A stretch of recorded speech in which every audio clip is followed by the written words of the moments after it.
What's happening? Welcome back to the Shoveit podcast. There's about 8,000 cameras filming. They're probably all going to go flat in about 5 minutes. But I have a esteemed guest with me today, Johnny Hamilton, a.k.a. JossiePops. Yeah, you better.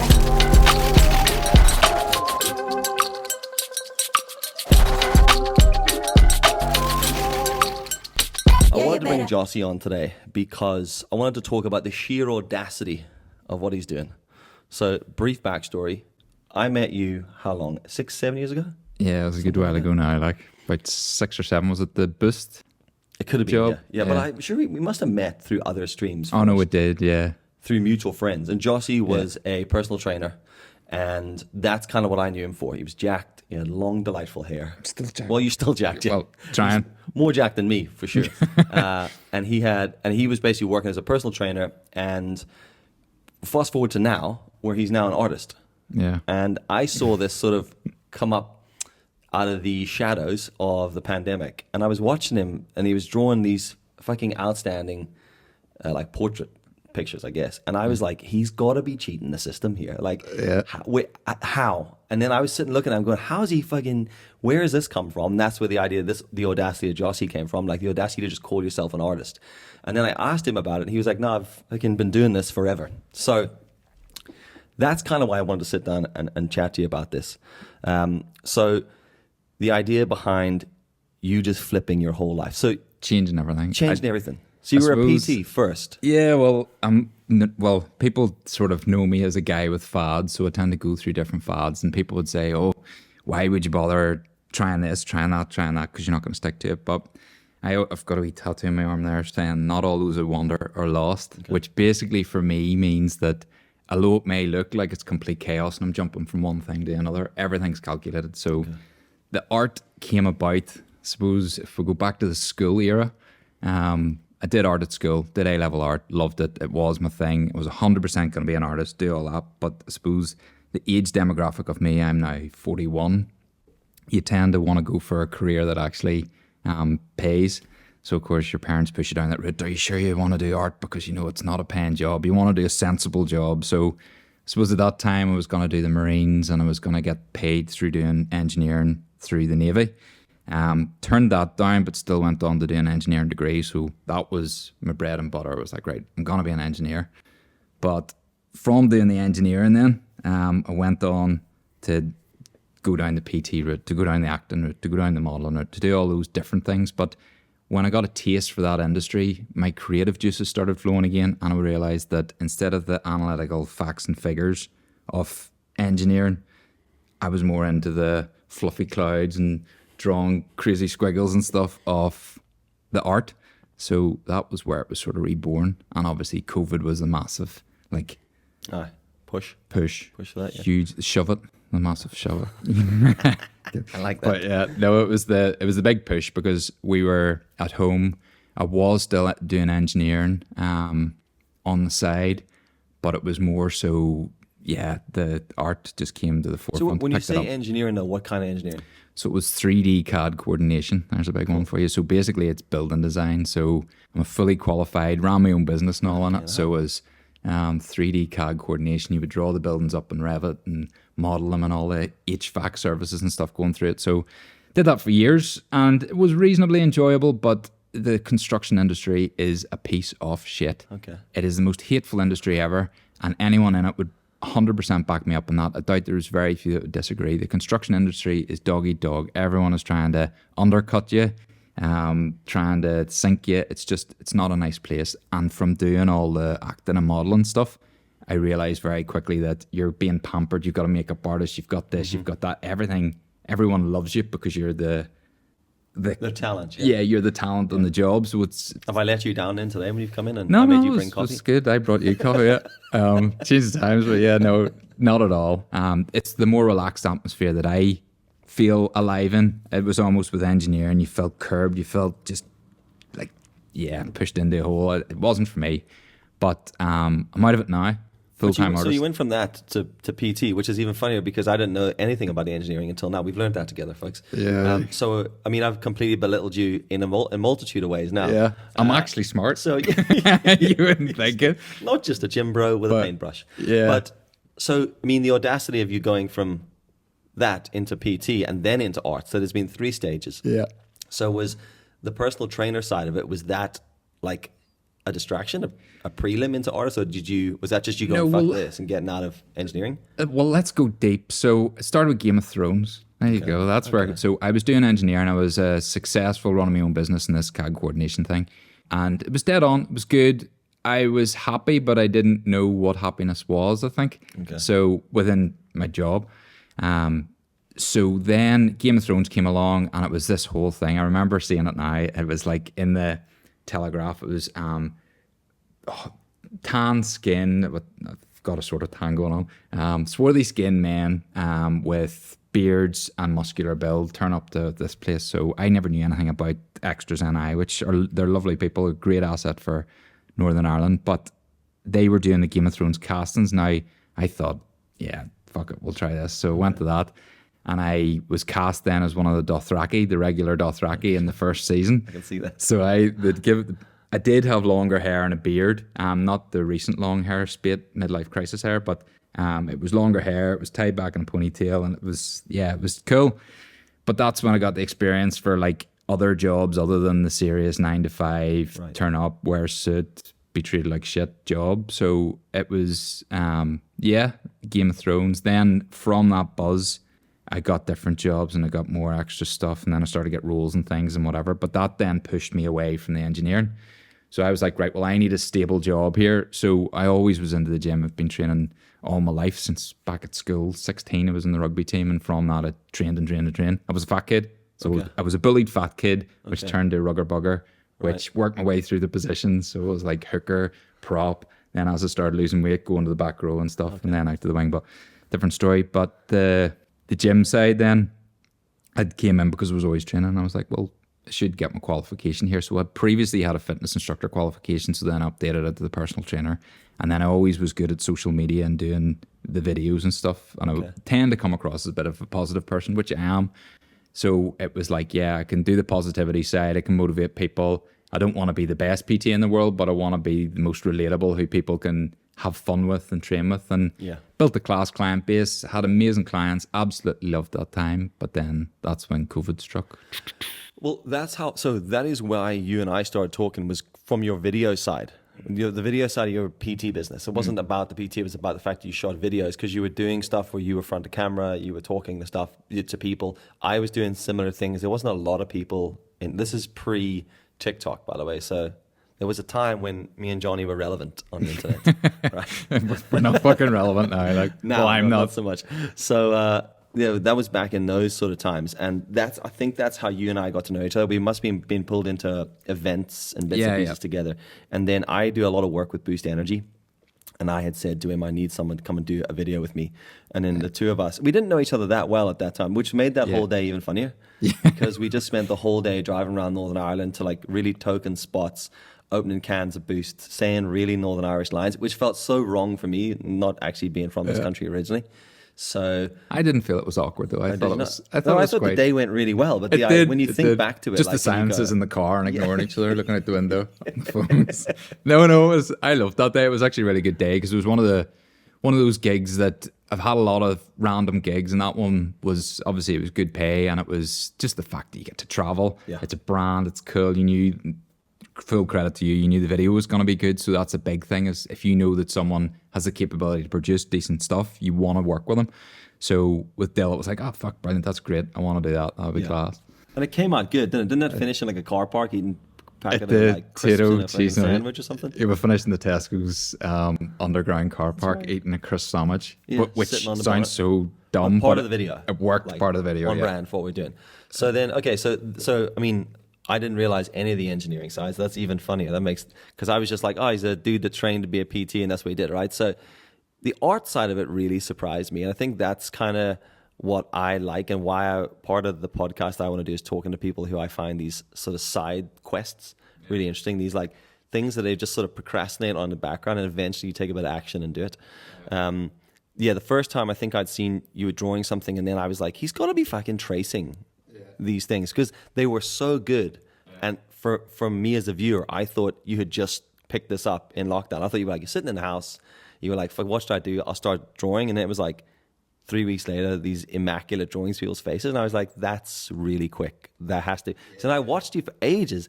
And then you kept doing, and then I think I'd seen a few done for Colin and a bunch of the other comedians. And I was like, the fucking detail in these is unreal. So you went from this position to dabbling through this during lockdown. Were you sitting there thinking, I'm going to make a go at this? I was always doodling, so yes, I sort of stopped real serious art from school, but I was always doing stupid things. Like me and my gym buddy Grant, he's just fitness. Duncan Disorderly, you might know him, he's a big wrestler, big dude, class guy.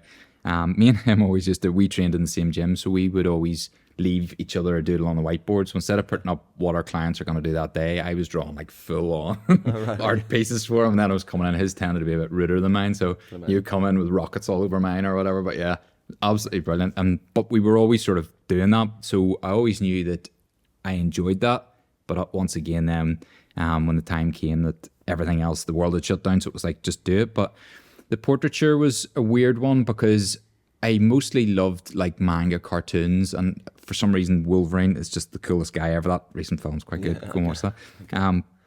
But I always drew Wolverine, and I always drew it in Wolverine or Batman in a real scratchy sort of cartoon, sort of serious, moody way. Okay. And then I always enjoyed faces from that. So then I started moving on to faces, and I was thinking, yeah, this seems to be the thing now. Where I've sort of cornered myself, which I like and want to get good at. I want to basically do something so much that I become the best at it as such, and that's why I'm just honing in on faces. I refuse to do anything else but faces, and whether I'm shoot myself in the foot with that one, but literally if anyone inquires to me, oh, can you do this, can you do that? If it's a face, yes. If it's anything else but a face, no, because I don't want to spread myself thin. I want to just be the face guy. I just do the faces, which is what I do. So I never really now do anything else but faces. So it's always people's faces, which is handy because we all have a face. Yeah. But it's cool because we'll probably get onto that. But when you start drawing famous people or recognizable people, that's obviously when the trolls come out because, oh, his eyes wrong, his ears wrong. The only person you can really know is someone close to them. Which if you have a wife or girlfriend or whatever who tells you that that's not what they look like, then they're probably right. So you need to look at your drawing again. And people would probably mistake that I wouldn't be up for criticism or whatever. I'm totally up for it. That's what art's about. It's subjective. So if someone wants to criticize the drawing, that's brilliant because it's a talking point. And then if anything, that pulls more people to it, to see it, to criticize it or like it. Is criticism different to advice though? Well, advice based on what experience, that's what I ask. So it's okay. If you were to give me advice on portraits, I'd treat it with a pinch of salt. But only for well, actually, you would be different because you take photos and portraits of people every day on a phone and your cameras and stuff. So you've a knowledge there. But if someone else is telling you, you would take their advice and potentially use it. You obviously check what they're saying. Oh, his eyes are wrong. You would secretly look and go, no, I'm pretty sure they're right. But if someone who works at it, yes, of course, other artists, because your style is quite accurate, which is kind of scary as an artist, I assume, because you do have to get it. It's not an abstract piece. They are very as close to life as you can get it, I guess. Yeah, so there's a thing I talked about on Instagram the other day about photorealism and then what I would call impressionist. Now, it's probably not the correct art use of that word, but my version of impressionist would be I'm doing a drawing of someone where I'm putting a lot of hours into it, making it accurate, but it's not going to be your photorealistic. So you'll see those people, and I look up to them, take my hat off to them, the ones who create almost the photo perfect drawings, where they're doing a grid method and they're doing that. To the point where you don't know if it's a photo or a drawing. Exactly. And that is so cool. Really, really cool. It's not unachievable. You just need to have a lot of patience and you need to put a lot of time into it. So I would be at the level now where I could do photorealistic stuff. But as I was talking in the video about it, it's basically the option of whether I want to spend 40 hours, say, on a piece or 120 hours. And there's no way I'm spending 120 hours because, say, a client comes to me and says, I want a AO portrait, which you just did of someone there. I was like, right, cool, I can do that. They need it in a set time, so we knew automatically it's going to be an impression of the person as opposed to photorealistic. But there's a lot of people would also say they don't want photorealistic because why do I want a photo? It just looks like the photo. Which you could just take the photo. They're missing the point then that this guy drew that. So it's not a photo because this guy drew it. But for me, full respect for that, but that's not what I would go for. I would do more the the impression of it. So it still gives it that arty feel. So if you go to any of my pieces, especially the murals, if you go to them close up, it just looks like scratchy mess. Yeah. But as soon as you step back, Yeah. it looks good. The recent one, that Liam Neeson one, is interesting because that's about perspective too. And we talked about this, the tilt shift. Of the building, yeah. So if you look up at that, it can look potentially slightly wrong. So you've almost got to come back on the street and look at it, because you've got to understand you're looking actually up at the piece. You're breaking your neck almost to see that. So you're almost getting this distorted chin shot, just like if you with your if you were taking a photo with your camera, you're not going to get the best shot of someone from underneath them. Yeah. So you've almost got to come back. Which is interesting because I went past it, I think yesterday, and there was people standing like at the fucking pavement, like like about a meter away from the wall, and you're like, that's a huge building. You need to come. But like, and people that look at billboards like that, I find it hilarious that they would look at art like that. But I guess people want to come up and see like the detail, like how, but the detail almost disappears, or the detail becomes something else. Maybe it's a detail in brush strokes or flipping whatever it is, like that sort of. Was there a point when you were like, yeah, I think I can do this, like full time? Was there a crossover? Yeah, well, there was, the main one was actually, it must seem to be all Snow Patrol, like, it's crazy. So Snow Patrol, they had a gig. I remember sitting in an engineer's site office, and there was a friend of mine, and we were buying tickets to Snow Patrol. So we went on the usual flipping Ticketmaster grind where you told to go on at 9, so you go, and we're both waiting, and then we finally got the queue. He got tickets and I didn't. Okay. And at that stage, I had done enough portraits to know that it was good, so it was like, right, well, what can I do here? And I turned around to him and I said, I'm going to get going to that concert. I'm going to draw Gary Lightbody, and I'll get in front of him. So it was like, all right, dead on. So I drew Gary Lightbody then. And this was a big painting. So that's as well, on a side note, I realised that A4 is fun and people sort of go, oh, cool drawing. A3, whoa, that's interesting. As soon as you start going big, people start to go, whoa, fuck. Right. So if that's one tip, the bigger you go, the more people are going to pay attention. Now, obviously it has to be good, but at the same time, yeah, you start going bigger, people start really taking notice, which I'm really discovering now. But just the Gary Lightbody piece, so I did a big painting of Gary, and I did the usual. As I said, I know how to work social media, so I was able to try different avenues to get his attention, and we did. It was the picture was put in front of him, and it was basically like, all I want from this, you can have it free, you can donate it to charity. This isn't original, so you're getting it. You can donate it to charity, you can do whatever you want, but I want 2 tickets to go to the Snow Patrol gig. So the sold out gig, we got 2 tickets. Oh, right. So that's actually how you got in. So yeah, we got in, and it was VIP, but it was hilarious because the VIP thing literally just meant that you could jump the queue, but when we went down, there was no quue. So I was almost wanting to go back so that everyone was in the queue and we could walk so you past. could walk, but just we got to walk queue. down a special lane where no one else was in the queue. So it was Were fucking you pointless. late, or is it just...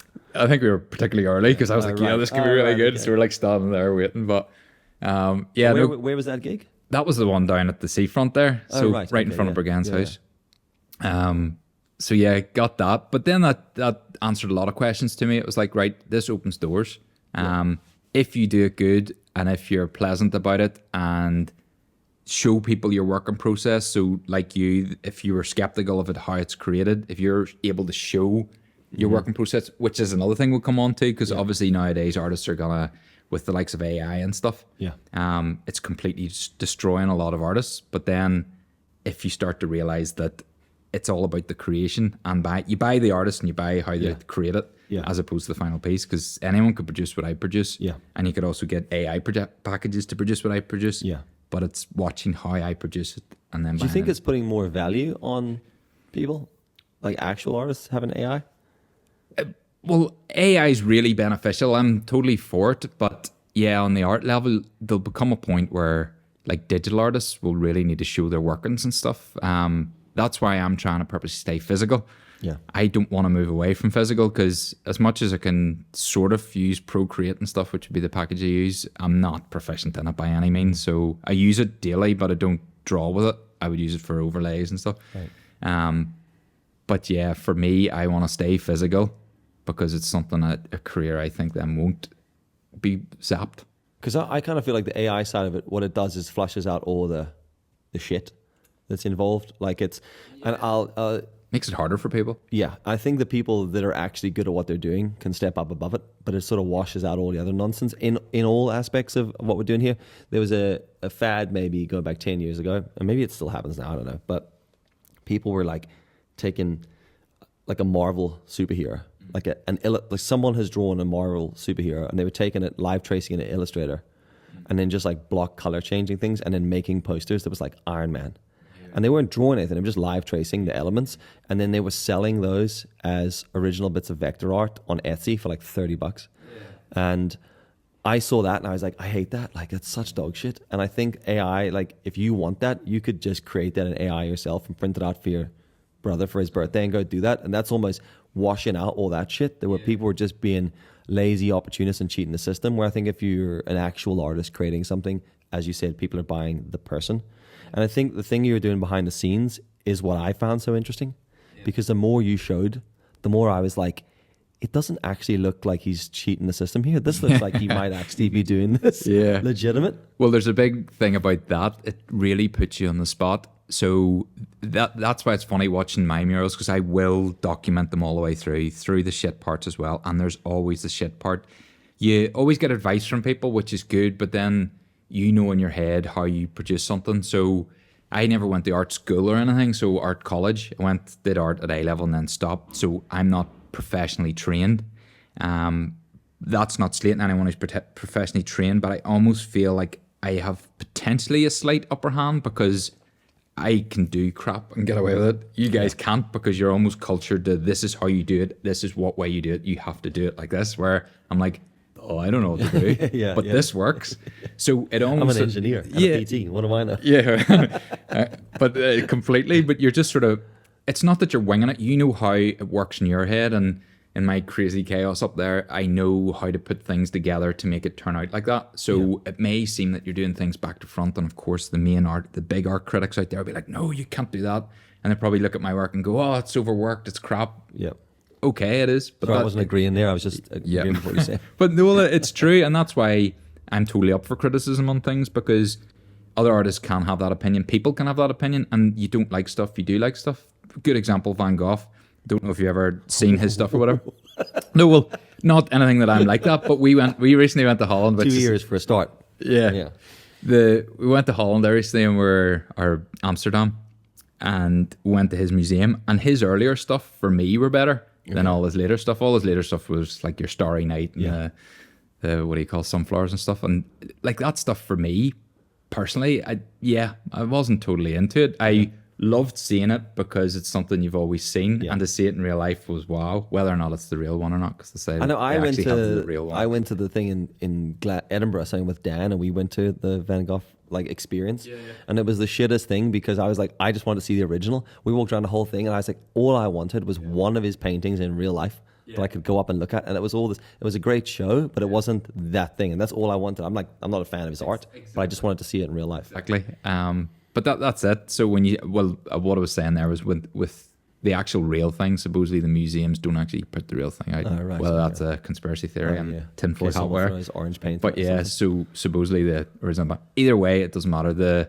His later stuff wasn't as good as his earlier stuff, but that's my opinion. So I'm allowed that, and he shouldn't get precious about that. Just like my art. So I don't like his portraits because they're always done in grey scale and they're overworked or whatever. It's like, that's cool. That's their opinion. So do you get a lot of people opinionating like that? Yeah, quite a few. There was a couple recently which were fun. I love that people feel that they can. Like it matters. Like, I'm just going to let you know, I think your art shit. Yeah. And you're like, oh, cheers, mate. Like, don't care. But it's the usual... It's probably not about the art, but it's the usual troll thing. Like, I've had it through everything, through the PT inside and through everything, and especially in the art, you do get it. Not so much. A lot of people, especially people in Bangor, because I'm trying to make Bangor great again. They seem to be behind me, which is good. But you do get your haters. But then I've come to a thing in my head: anyone who criticizes stuff, 100% fair game. Art is subjective. Please criticize it. It's for people to talk about. It's a discussion point. People will come down and discuss if they like it, if they don't, if something's wrong, if it's right. But it's when they attack you. So there was a guy who come on, your work's shit, this is done, this is waffle, this is blah, blah, and you're blah, blah, blah. And you're like, as soon as he attacked me, it's like blocked, because I can take my work, but like, come on, you feel you know me enough to tell me that I'm this and this. So obviously that must be coming from a bitter artist or a bitter someone, or why that. But the trolls are fun. I had a bit of this with the photography world as well, where I had people like just giving me abuse, but people giving abuse at my photography in Belfast for being shared by some of the share pages back in the day, because in their words, I wasn't from here. Why are they sharing my work? You're To which- the to adopted which son. Somebody wrote like, you know, that xenophobia, and he's like, I'm not xenophobic. He's just not from here. Someone's like, that's literally the definition, bro. Yeah. So yeah, that's quite. So at what point did you decide to go from paper to big wall mural, and how did that feel? Because that must have been a fucking daunting experience. Yeah, well, it was obviously then I'd seen with the Gary Lightbody piece that was a big painting. So my stuff, I always sort of used spray paint as a kid. I was fond of the old spray can as well.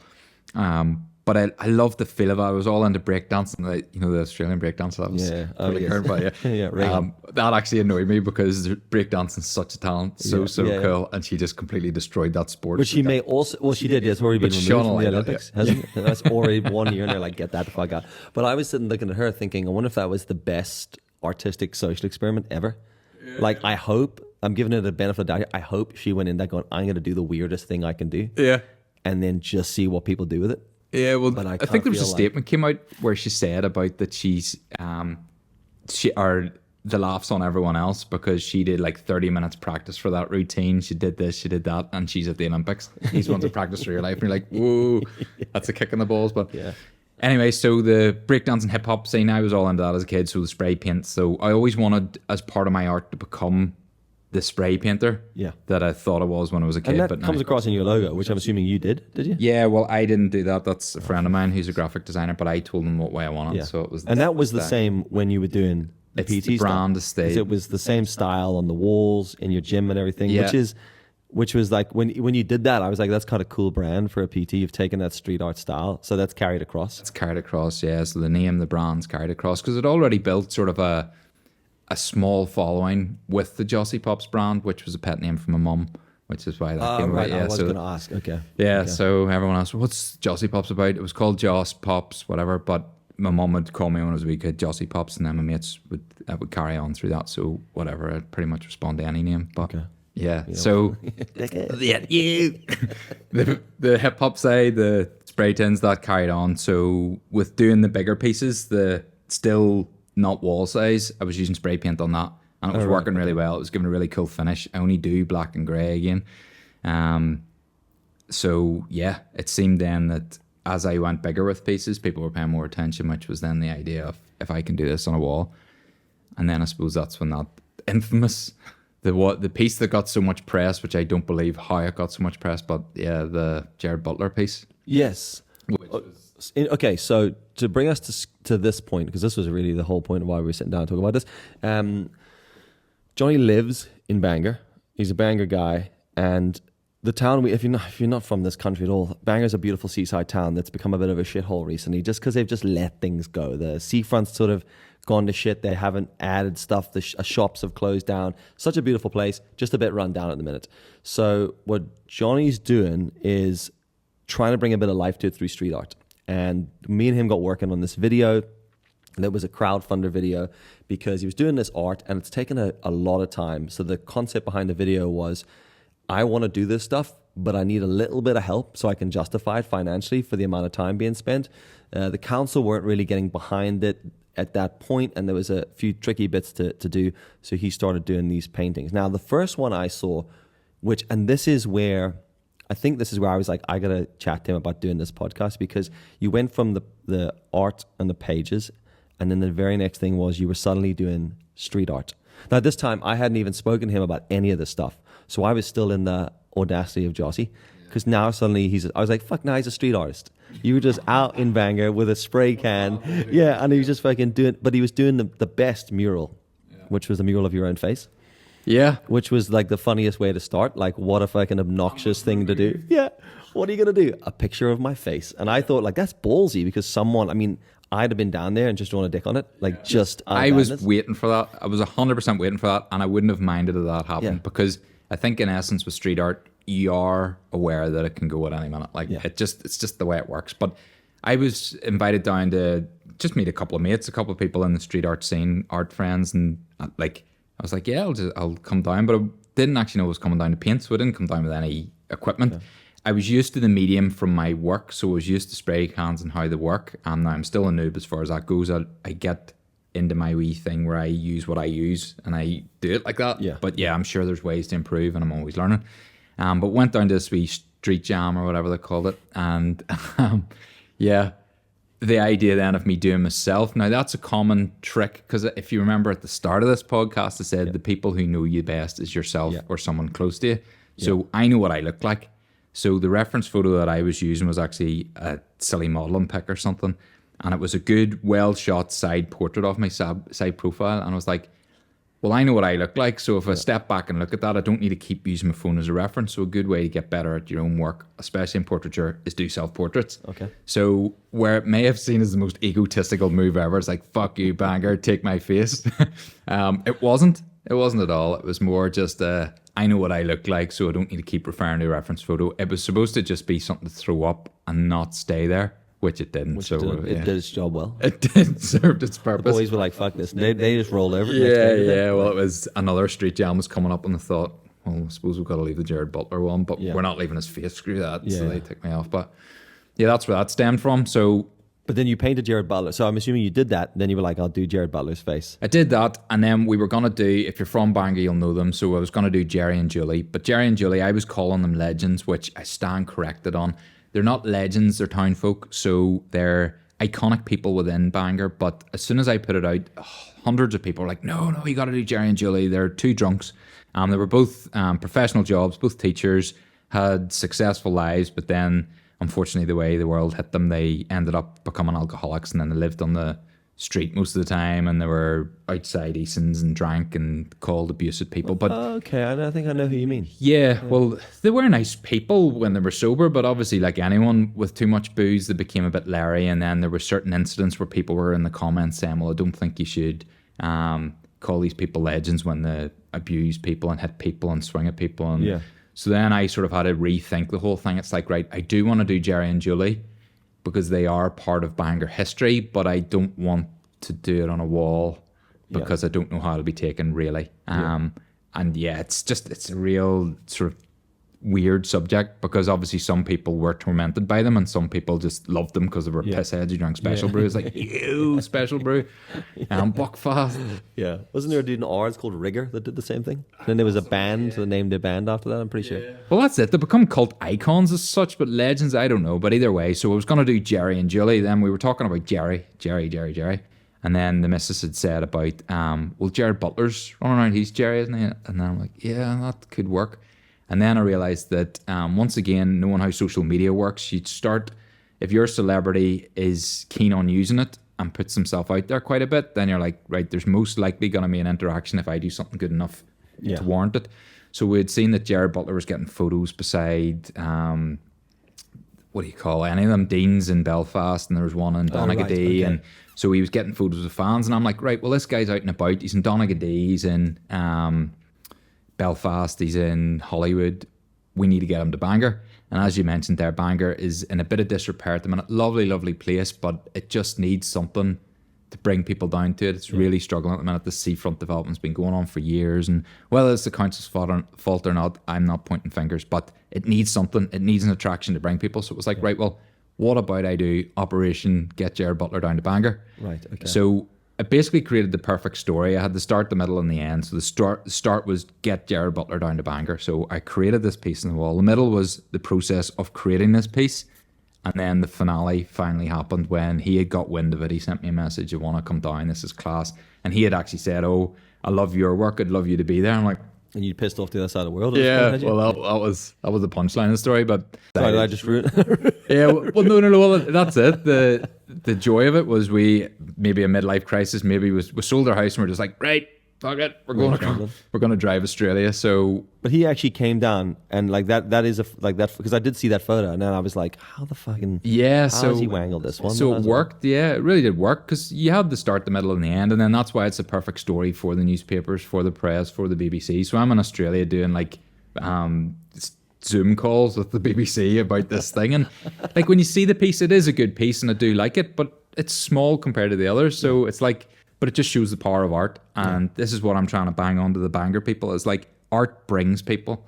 It is an attraction, whether the artist is good or not, but it's something that brings people, and if you draw someone's big head, then the person comes down to it. So Jared Butler seen that, he thought this is good enough to go down and see, and he went down and seen it. Now I was in Australia driving across it, but yeah, it didn't get to meet him in person, but at the same time, I'm not one of those people. I don't necessarily need to meet these famous people. For me, as the artist, it's about knowing that they appreciate it. Yeah. If I even got a message from anyone who drew saying, really appreciate this as class, thanks very much, and a share or something, that's all I need. I don't need to be like, oh, hi, be awkward in front of some celebrity, because he's probably as awkward with me as I am with him. So it's just like, I don't really need that. Especially if you stand next to a massive picture of his own face. Yeah, it's like, hey, there's your face. So you started with that one, and then you've pushed into this idea of doing people a banger. And I think a large part of that is, well, the whole point of that is to push Bangor as a destination for art. Yeah. And you've started pushing into, you've painted now, who have we got? We've got 4 events. Yeah. And then you've done Gary Lightbody. Yep. And then you did Liam Neeson. But he's from Ballymena. He's from Ballymena, yeah. But I mean, he's like, I think he just speaks for all of Northern Ireland, doesn't he, really, at this point? I think it's quite interesting to talk about the legalities around this. Yeah. If you want to talk about this or not. Yeah, no, go for it. Because I find it interesting as a photographer. It's a weird thing because, and let's use Foy as a good example. What's your man's name? Baby Sweet. Baby Sweet. Yeah. So he took the photograph. Yeah. And you've drawn the photo. Yeah. And you've tagged him as the original creator of the photo. So how do you work in that legal side of owning the image? Well, have you run into any issues? It's a massive grey. Yeah, well, I've run into a number of issues, not with the murals as such yet, but with the pieces you use. Obviously, the photographer lights the scene, creates the scene, and in their own right, they create this image. They create what you're drawing. Yeah. For me, I need to go to the best portrait shot I can find, and then that tends to be the bigger photographers, whether they're associated with Getty Images or whatever. But yeah, it's a grey area. If you get the permission of the photographer, first of all, you got to get the permission of the building. So everyone's a building. You can't just go and paint in someone's building. Hey, there's a Kogi wall. I'm painting inside of it. Yeah, so full disclaimer, Johnny is getting the permission from the buildings. Yeah. The buildings do give me 100% permission on it. So you get the permission from the building. As soon as you've got that, then you're sort of fair game to do what you want to it within reason. You couldn't be slanderous and you couldn't whatever, but that's just common sense. Use your common sense on that. But so then you got to choose your image. So for me, obviously I work off a reference image. Now, I'm not a photographer, so I'm not taking these images myself. There's a lot of photos out there. What's the proper term? Fair game or open rights or something? Or I should know what this is because it literally affects me. Well, come back to me. I'll shout that when I remember. It's basically Creative Commons licenses. Yeah, so you've got access to the photos. So a lot of the times you go to them first, but they're not going to be. It's not that they won't be the best. It's just there'll be an overused photo or there'll be something which you're not looking for. For me in particularly, I love a moody portrait. So I love the dark background, the really gritty ones, which that Voy Vance for me was. So that particular image was great, and it turned out to be from Baby Sweet, who's also from Bangor, absolute class photographer. So it got then, the way to not get around it is to give him permission or to give him credit at the bottom. But yeah, when you're picking the image, you have to get the photographer's permission. Otherwise, unless it's open house or fair game or whatever, then you run into that problem. But the Foy Vance one was interesting because it was a local painter with a local musician and a local photographer. Yeah, so it's triple threat. The reason I brought that one up is I think it's quite interesting. I think we talked about this when we were shooting that video. As a photographer, I personally wouldn't care if someone drew my photo because I would look at that and go, that's the creative interpretation of me shooting the photo. I mean, I shot a photo of someone's face. They own their face. But I've shot a photo that's my interpretation in a way. But then we were saying like, oh, you're trying to like, and if you are a photographer or an artist, it'd be interesting to hear thoughts in the comments about how you deal with that. Because then we started talking about this going, a photographer could argue that you've, stolen their photo without their permission. But then people will go to a city and shoot street photography of street art. Yeah. And sell photos of their street art. That's interesting. And I'm like, but now you're selling photos of someone else's art. Yeah. And people seem to be fine with that, unless maybe they're not, and I've just never come across this. Well, that's interesting, yeah, because in essence, so I've used someone else's image, but then if someone came and shot my image and so say they had the Voy Vance. So in the end, Voy has nothing to do with this, which is hilarious. So the actual subject doesn't really have much anything. So it's the photographer shooting the subject. But then if someone came and shot my artwork, surely then I have some creative license to say you can't use my artwork in your book, which is making money. What if it was Baby Sweet? If he shot the photograph of the painting of his photograph, That's the Matrix there. then like no one knows what the fuck's going on. Interstellar shit. Now, I would only argue that any of that is an issue if you were printing out that picture onto merchandise, like thousands of cups and T-shirts and selling it. Then I would be like, right. But if you're doing it as one piece up on a wall, even if you are being paid for your time to do it, I feel like I wouldn't be too concerned about that. But I just think it's a real interesting topic because you are painting, first off, famous people, and second, off references of other people's photos. And there's a little bit of like ask forgiveness in this. There has to be. I think, once again, it's ask forgive. What's that saying? Ask forgiveness, not permission. Yeah. So I think there's a massive element to that, but it's common sense as well. And it's how you don't know who you're dealing with photographer wise. So if you do take a wee dare and go and use that photo, they could see it as a compliment. Like personally, I would see it as a compliment that someone's used my art, as long as they call me out, as long as they give me credit, like I used this photo. But it's one of those ones that if you look at that Liam Neeson piece, it's not 100% perfect to the photo I used.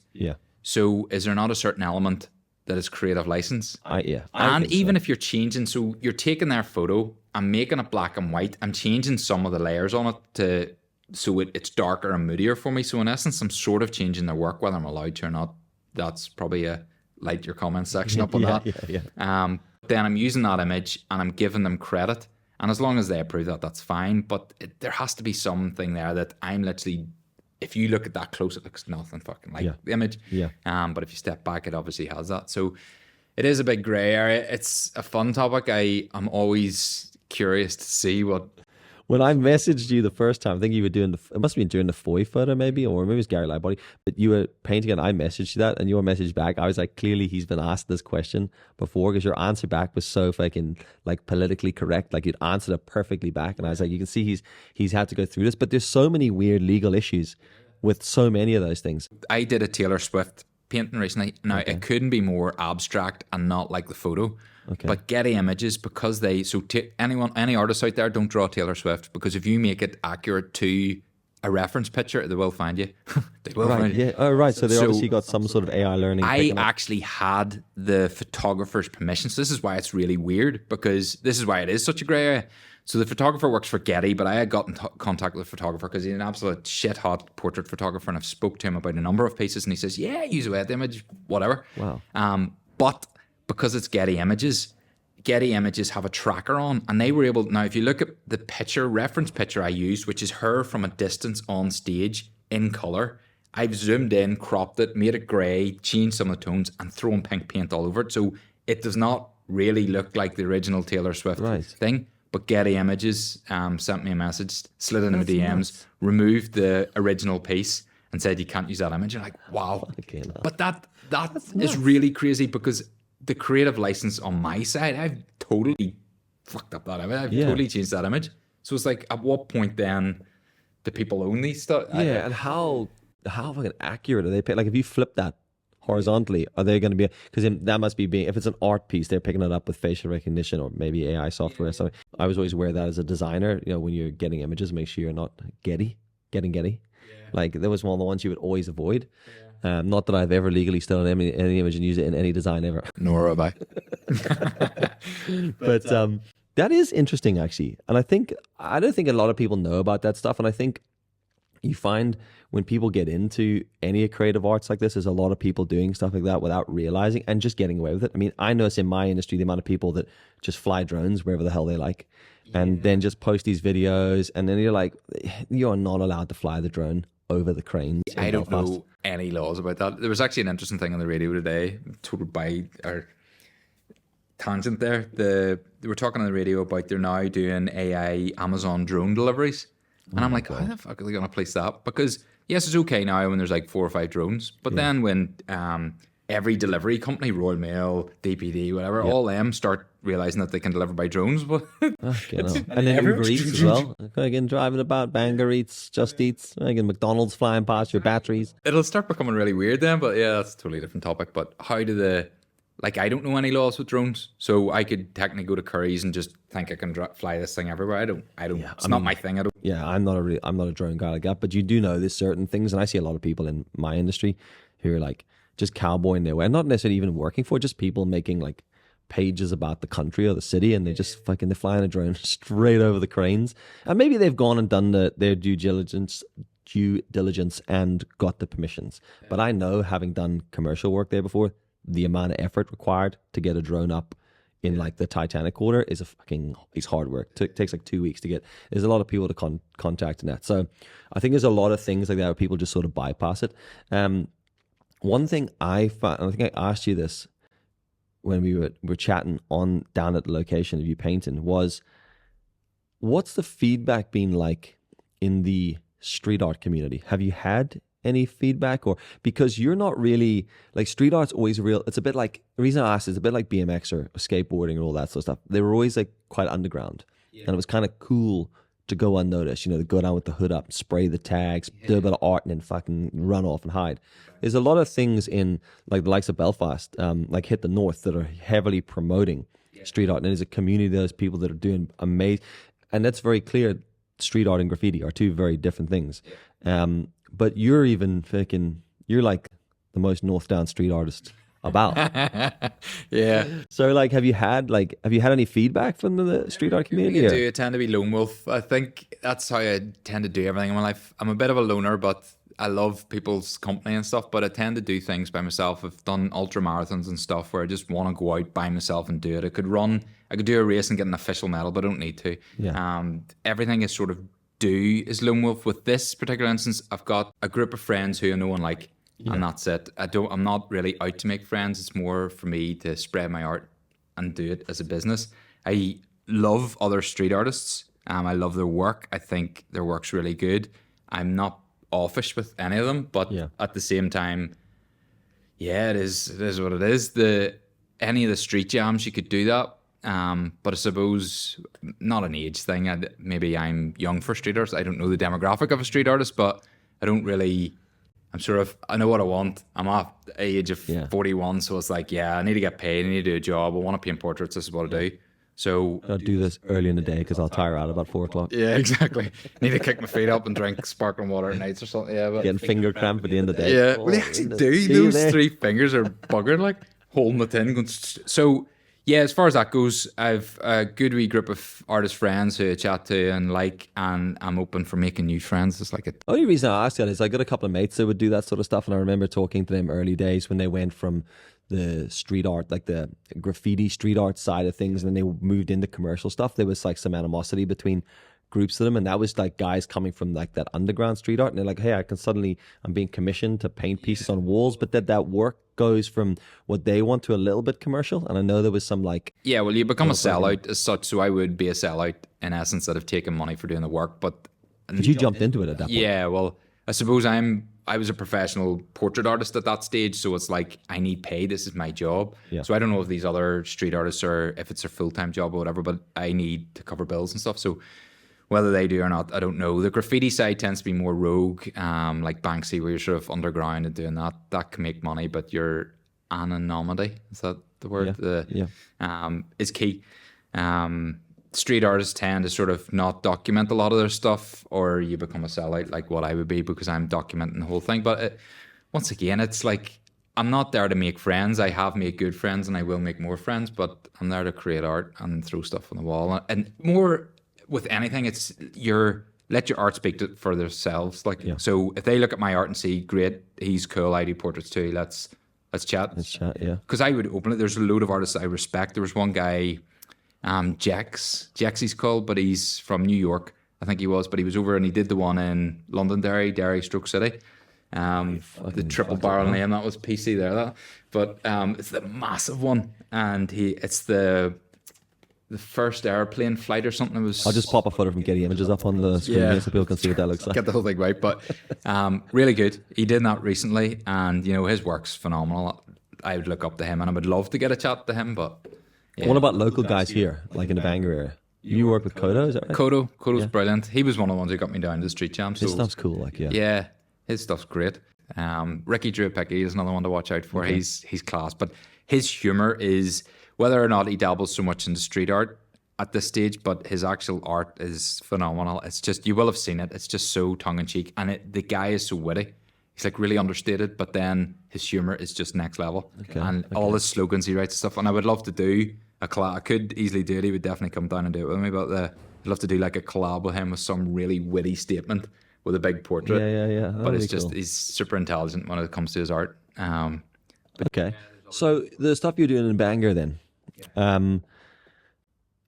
how's that been? What's the feedback been like? What's the response been like by the community? You mean you charge into that? We made that video where you were just like, I'm not waiting on the council supporting this, so I need people at Bangor to help. What's the response been? So from everything, they've been unbelievable. Like the people of Bangor seem to want a change. Obviously, you'll have a bit of resistance, but it's not negative resistance. It's more like, right, I want to see what he's doing or why he's doing it or what his thinking behind it is. Because everyone's obviously, the world we live in at the minute is all like, someone's out to get Everyone's something. on edge about everything. Yeah. Completely. But it's Does like, this guy want us to pay him for? yeah, what's he doing? He's trying to screw us, but no, not at all. Then the best thing is when you're actually painting a piece that people down. You meet all like these characters, which are so, they're buying you coffees, they're arriving with buns, it's ridiculous. I could have never expected it. Yeah. But they're all totally behind it. Oh, you're brightening up the street, you're doing this. And it's just really fulfilling. It makes you actually feel like you're doing a good job with something, even though it's just art. But no, totally behind it, totally into it. And everyone is really, really supportive. Hence the GoFundMe page is, I think there's like £1,500 odd pound on it at this stage. So it's like people are prepared to give that money because they believe in making Bangor great again. Because I think the underlying thing with Bangor is we all know it was good. I do remember it in the extra good years. Now, I don't think I remember it. I was probably really ridiculously young before the Queen's Parade or before the pier was made. But there was always the water came right up to Queen's Parade. Yeah. And I think I was maybe too young to experience that or to remember that. I think I've seen enough pictures that it's actually conjured up my brain that I was there, but I don't actually think it was. See, my mum is from Northern Ireland, so they would have holidayed in Bangor. They would have come down on the train and made like a weekend of it, which is hilarious. But we've lived here since 2001, and I remember like 2001 on, it was really good. Like up until I don't really know when it started to sort of go pear-shaped, but it was really good. And I remember it being really, really nice. And she was told me stories about what it was like back then. But I always thought when we moved here that they had certain things so wrong. A car park right by the water's edge, it just seems so stupid to have that right there, where that should just be like beautiful grass for people to sit and enjoy the views of the yachts and things. To do with the seafront, I think that's becoming gardens now. So, but it's taking a long time. So what spurred you on? Was that, what was the push that made you think I'm going to start this project? Just a simple, like me and the missus, we're not planning kids or we don't have kids. So it's almost about a legacy almost. So it's like, well, what could I do? What can I leave in this world that actually has an impact? And you're sort of like, well, yeah, what about making Bangor great again? The place where I was born, bred, went to Connor House, went to Bangor Grammar. What about if I could make it back to what I remember it for everyone else? And obviously that's not going to come down to like in the video. A couple of murals aren't going to do that, but it's normally if you can rally the troops and sort of raise everyone's spirits, then people start realizing, well, this is pretty cool. Like there's an example, drove the whole way across Australia with literally one side to the other. And I came back loving Northern Ireland more. We do not have the weather. And for that reason, I will holiday. And I love the sun, massive sun worshipper. So I'll literally be away. That's where they skin though. That's it, yeah. But extras. I'll be away trying to get a tan as much as I can. But I still gravitate back to Northern Ireland. And it's a beautiful place. They have in Australia, this is not slapping at Australia, but they have the Great Ocean Drive. And I would happily say that the Wild Atlantic Way is just as good as, if not better. And you're just like, what the scenery and stuff on our doorstep is next to none, but we don't have the weather. So when it pisses down, everyone grumbles and says, oh, it's shit. But, when it's sunny, everyone's working. Yeah, well, that's it. So if I can leave a legacy where I've put up enough paintings and I've created this city of faces and Bangor's got great again, and even feel that I've made some sort of impact, then that's sort of... With the idea of it snowboarding and everybody else getting involved and doing their own things. Yeah, well, that's basically it. Getting people to pull their I'm not finger trying to monopolize anything on it, and there's artists out there 1,000 times better than me, so bring them in to do faces too and have like celebrity artists doing this or whatever. But it's just about street art definitely control crowds. The biggest one recently, which I'm sure you had bored listening about, is Banksy. So obviously he did the 9 pieces and he finished with the zoo, and everyone literally was going around each one of those pieces. As soon as he posted, half the London was Stealing it? Yeah, stealing it, traipsing across to get photos beside it before it was stolen. But it just shows you the impact that art can have. And it's convincing Bangor then that, right, you don't have footfall going to the town, but you do have a lot of creative people, be it musicians, be it actors, be it artists, be it shopkeepers. You've just got a lot going on. You've just got to convince people to come down. So the likes of art, if I can do my bit and put loads of art in the walls, the faces, and if other artists come along and put their crazy paintings or their whatever, then that's going to bring people to Bangor. Suddenly you've got the footfall, which is what the shopkeepers are saying. Oh, we don't get enough people down, the streets are empty, because there's nothing for them to come down to. So if me and the creative people can bring footfall into Bangor, then the council can help the shopkeepers survive. The shopkeepers can then do a good trade. And you'll probably find that, yes, everyone complains about, oh, there's another coffee shop, or oh, there's a charity shop, but at least there's a shop. Yeah. It's better than an empty shop. So yes, and coffee shop culture, like in Brighton, it's a massive thing. It's more like a hipster. Have you ever been? Yeah. It's a real hipster sort of place, and there's street art everywhere, and there's cool people wearing like trousers too short for them, and caps on backwards. And They're all under 40 though, aren't they? Crap stashes, and that's it. But Bangor, I think, needs to almost re-identify as something. And they talk about placemaking, which we had talked about earlier. So Bangor almost needs to place make. It needs to find its identity again, because it's no longer really a seaside town which had the sea right up to the road, but it's by the sea. It's got beautiful locations. It's could have this hipster sort of culture, coffee shop, relaxed, chilled, creative environment. Yeah. No, I do agree with you on that. And the mayor had you in. Are you just back from? So I mean, the council have taken Someone's by the mayor. So whether it was from the video or not, I didn't know if it was going in to get a slap on the wrist or a pat on the back. I was like, cease and desist, JossiePops, your work's shit. But no, the mayor message slid into my DMs. No, there was a message from the mayor's office, and I was like, oh. And it was just like, we love what you're doing. Can you come in for a meeting or whatever in the mayor's parlour? They call his room his parlour, which I thought was a bit creepy. Realize that. Is that in the Bangor Castle? I was in Bangor's Castle, so I was in the mayor's parlour. Nice. And there was a group of other people there, other councillors, no, not councillors, council workers. Okay. So it was heads of departments. And they genuinely were trying to think of ways they could help me and assist in this. And the new mayor, Alistair's brilliant. Really forward thinking, really about Bangor, and I would definitely believe in him. Obviously people are naturally, I'd put a post out about that, but people are naturally against the council because of how long this has taken, the Queen's Parade. But isn't that just society, just generally? Always against the council and government? Doesn't matter what they do? Government and the council, I suppose they can't take ownership because they couldn't have done it themselves, as in they couldn't have went down and built the thing. But there's so much red tape nowadays with everything, and I know that from working in the construction industry, that it takes one person to disagree on something, and then it's knocked back 6 months, and you're just like, oh, everyone just agree. Yeah. But yeah, so I'm not big up on the council. I'm not downgrading the council. It's none of my business. But yeah, what they're saying for me personally is, they're keep painting, fella. They keep painting, keep going. Now I think it becomes a thing here of whether they take ownership of that idea or they let me run with that idea and buy into it. Yeah. So I suppose it makes more sense if I keep running with the idea myself, but get funding from them to do parts of it, and then they can use it as an identity, as opposed to the council saying, this is our idea, this is what we're doing, Bangor is the city of faces. So it probably makes more sense for the previous one. So they got to be careful as well, because whatever decision they decide to do, they'll get ridiculed for it for something. I mean, are you fucking wasting money on this guy painting? There'll be someone who it'll always be something like that. So if people want to get involved and help, what are they going to do, and what's that going to see for them? There's a GoFundMe page set up. You're talking for a gable wall. My originals, which are not gable wall size, are around $5,000. So a gable wall is basically 10 times the size of that on the side of a wall, scissor lift job. You're talking between $5,000 and $10,000 for something like that. So the GoFundMe page is set up that when I get to that amount, I can go out and paint views. Now, if it doesn't get to that point, I'll probably go out and paint views anyway.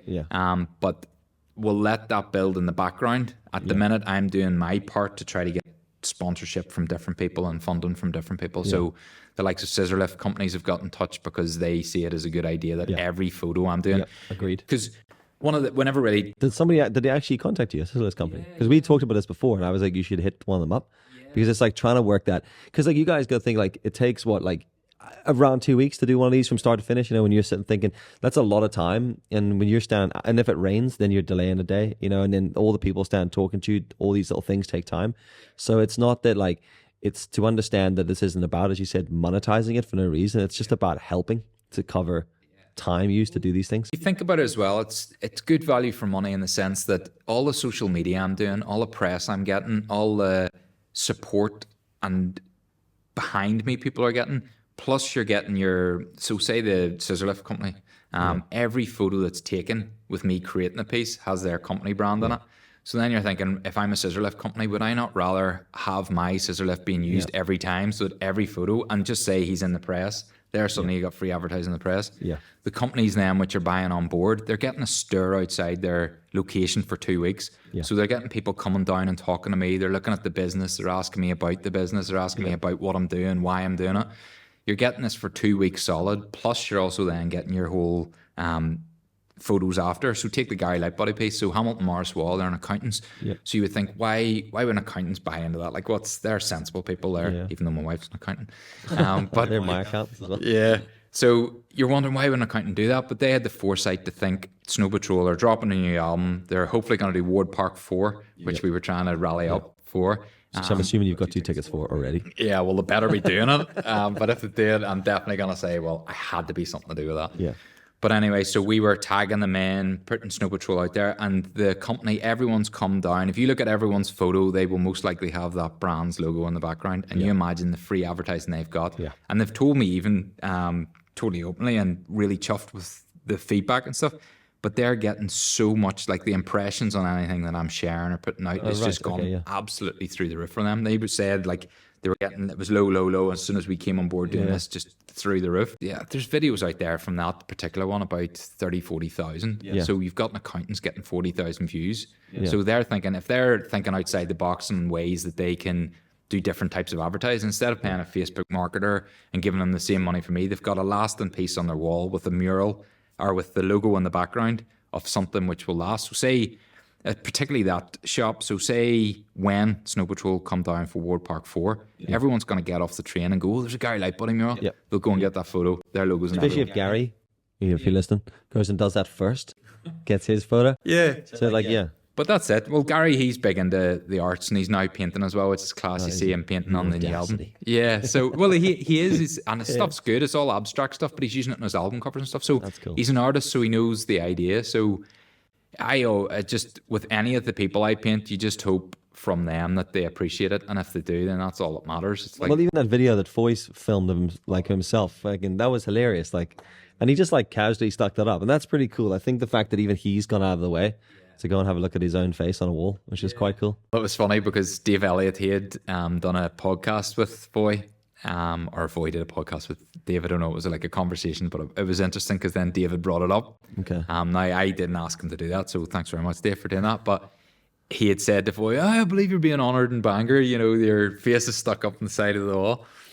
And Foy's like, yeah, seen that. I might go down and draw a dick on her. So I was just like, and then Dave was like, I wouldn't say that because there will be someone who go, and he goes, no, I'm joking. But no, that's good too. And the irony of, don't want people to do it, but the irony of that is if Foy did come down and deface it, that's cool. Because that's like him marking his piece, which is for me like to sign it, to mark it, to try to paint the eye right on it or whatever, you know. So if you're going to draw a dick, make it a good one. Is what we're saying. And be the person who I'm drawing. So if I draw you on a wall, you're allowed to draw me. Okay. So I mean, that gives Jared Butler a reason to come back. No, that's fair enough. And I mean, you said it to me, and I think it was when we were on the fucking wheel, which is the first time I'd been on a wheel, and then we were on the Swans afterwards. But it was the rising tide raises all ships. And I think that's the idea, you know, with what you're trying to do. It's that concept of you're starting something here. I mean, that's the reason why we're sitting doing this podcast. So maybe someone listens to the podcast and then takes action. So you've paid in something, I've made a podcast, maybe somebody else does something else, you know, and it encourages everyone to take a little bit more pride. Because I'm like you, I love Bangor, and I made a couple of videos about it, you know, over the last few years to try and help. Did some stuff with the council to try and promote those things, and it is it is frustrating seeing it in a situation that it is. So it's good to see people taking a bit of proactive work. That they can all sit. That Al Pacino quote is perfect. yes, We come yeah, together yeah, as a yeah. team, or we die as individuals. That's so perfect for Bangor because there's so. I've always said this as well. Bangor people love to slobber about Bangor until someone from Hollywood slobbers about Bangor, Yes. and then Oh, it's yes, like yeah, World War III. It's like don't slobber about Bangor, mate.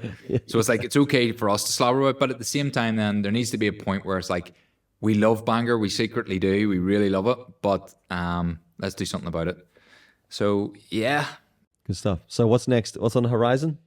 So the funny one on this, I'm busting to do a Robin Williams piece. Classic There's local. yeah, but it came from, there was a radio DJ out there, we'll not name him, but he had openly said, "Oh, that the Liam Neeson piece isn't any good. It's crap, and it looks like Robin Williams." So I then had put a Robin Williams face saying, "Good morning, Bangor," on the like a photoshopped image. But the amount of people who loved that, there was like 600 odd likes for this one picture. So I'm thinking it would bring a smile to people's faces. Robin Williams in himself was a very positive character, obviously with his demons, and there's a good documentary on that, actually. It's worth a watch. Okay. But I think the Good Morning Bangor thing could really work. And if I could get it in a key place where everyone each morning's either going to the train or going into Bangor or something to see this, it would make them smile. Now, once again, I got a lot of stick because Liam Neeson was from Ballymena and not Bangor. The same thing with this. This will bring more people from outside the area in to see it, ideally, like the Liam Neeson was intended. So, yeah, Robin Williams isn't from Bangor, but But you need a few of those bigger pieces, like you're saying, to bring people in. We can celebrate all the local heroes. There's a lot of people that like lower levels here that like come to mind. Steve McCartney, for example, the musician, like is people like that just don't necessarily get the credit outside, but you need those bigger things to bring it in. And then hopefully people come in and see those other people. And I think that, I mean, talking about Foy, his song Bangor Town, like is one of my favorite songs. And like, I feel quite like connected to that song. There's a lot of stuff he talks about. Like I remember watching him early days in the bars. So there's a lot of those little connections, but I think people feel very proud to be from Bangor. I mean, I definitely adopted it as my own. So I think, getting people in for those things is definitely the way forward. And then that shines a light on the rest of the people. yeah. Well, the idea then with I wanted to do like an Olympic wall. So this is all top secret stuff, but up at the Leisure Centre, Aurora, they've got like cool wall pieces there. And I had thought it would be really cool to get all the Olympic people there. Now, obviously, our local hero, Reese McClanahan, got that gold, and McMillan as well, a swimmer. So it'd be cool to stick their faces up there. So it's trying to get the council on board with that. Now there is talks with to get a Reese piece up, but it's just a Reese piece. But it's ironing out logistics of that. So he would probably be one of the next ones I'm doing, but it just needs ironed out at this precise minute. And I don't think Bangor's going to get him. Just a heads up on that one. Okay. It might go further afield to where he was born or where he's proud of. Which, to be honest, I, as a Bangor person, would rather you didn't use any funding from anyone to paint on the side of the leisure centre. I'd rather that funding just went to fixing the fucking swimming pool. To be real. yeah, well, there you go. That'd be my comment. You fucking paid for a painter. That diving board pool still doesn't work. Yeah, well, that's it. But yeah, that's. But yeah, that's pretty cool though. That it'll like The Robin Williams one I'm keen to do simply because I think it would be a smile inducer. I think we need that bit of positivity, and the Reese one has to happen because what he's just achieved is phenomenal. So I think Bangor missed a trick on that too. You need to celebrate what you've got, and if you've just got a gold Olympic, like, and you need to do it quickly. the world's best, like Apart from breakdancing. apart from breakdancing, Yep. the Australians should do that. Yeah. But you're right. You're gonna Olympic gold coming home. That needs to be, and done quickly. Not drag our heels for 3 years and then do it just before the next Olympics. Fresh now, it needs done now. So there was a wee small piece done by Carla in Ards, which was great. Okay. And that's coming for his homecoming, which is this Friday, so it needed to be slightly rushed. Oh yeah. But yeah, we're going big. We're trying to pitch it give him a big wall, a gable wall. So yeah, that should, touch wood, happen. But Right. So if you know anybody who got any suggestions for Johnny to paint, or if you're a photographer and you want to fucking send a photo of someone, well, not slate that too. If you want to slate him, go around his stuff and draw dicks on all the walls. No, but I mean, like, I think for me, like, I think any photographers who have got shots like that are nice, that are happy to work with, I think, submit them away. I think that also helps, especially if it's local. There's a lot of great local photographers shooting a lot of local great artists. So I think that would be pretty cool to see it. But thank you very much for sitting down and talking about this. I appreciate it. Dude. Yeah, I hope everybody's learned something or found this interesting. And I'll drop all his links below, and you can go and take a look at his page on Instagram. And if you want to support the GoFundMe to keep Johnny painting, keep JossiePops spraying walls. Thanks very much, and I'll catch you in the next one. Yeah, you better.